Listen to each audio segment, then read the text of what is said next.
बिस्मिल्लाहिर्रहमानिर्रहीम। राजा Nadeem server business ideas की जानिब से आपकी खिदमत में हाज़िर हूँ। मैं आज आपको एक इंतहाई अहम नौइयत के मसले की जानिब आपकी तवज्जो मबज़ूल कराना चाहूँगा।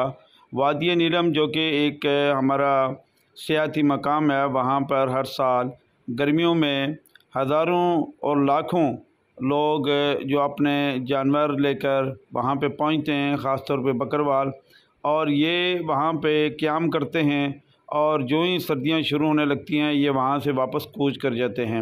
इस मरतबा सर्दियाँ शुरू होने से पहले ही वहाँ पे बर्फ़बारी हो गई, जिसके बायस हज़ारों की तादाद में वहाँ पे मवेशी मरने की इत्तलात है, जबकि बकरवालों के फंसने की वहाँ पे इत्तलात मौसूल हो रही हैं।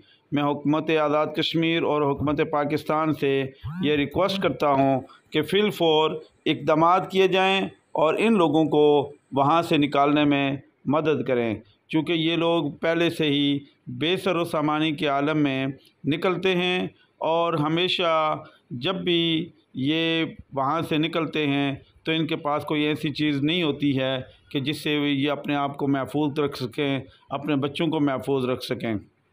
इसलिए कि ये पाकिस्तान के अंदर ख़ास तौर पे जो कल्टीवेशन है उसमें उसकी जो ख़रीद व फ़रोख्त है, आगे कुर्बानी का सीज़न आ रहा है, उसमें उसको बूस्टअप करने में ये बहुत मदद और मावन साबित होते हैं। ये पाकिस्तान की जो मवेशी और जो जानवर हैं, गोश्त है, उसके लिए एक कलीदी और बड़ा अहम सेगमेंट है। मैं इसलिए तमाम रियासती इदारों से और बिलखुसूस सोशल मीडिया के ऊपर काम करने वाले जितने दोस्त हैं, अहबाब हैं, मैं उन सब से रिक्वेस्ट करता हूँ कि इन लोगों के लिए आवाज़ बने, जो कि बेसर व सामानी के आलम में मेरी और आपकी आवाज़ का इंतज़ार कर रहे हैं।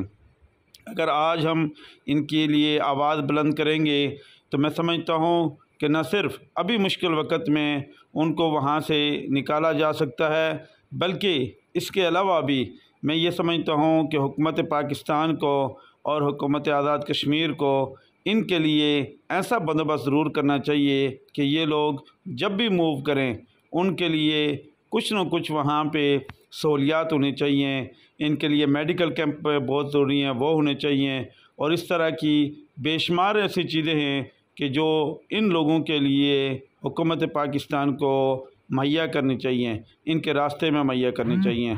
बहुत मेहरबानी, बहुत शुक्रिया। अल्लाह पाक सबको अपने हिफ्ज़ व अमान में रखे। आमीन।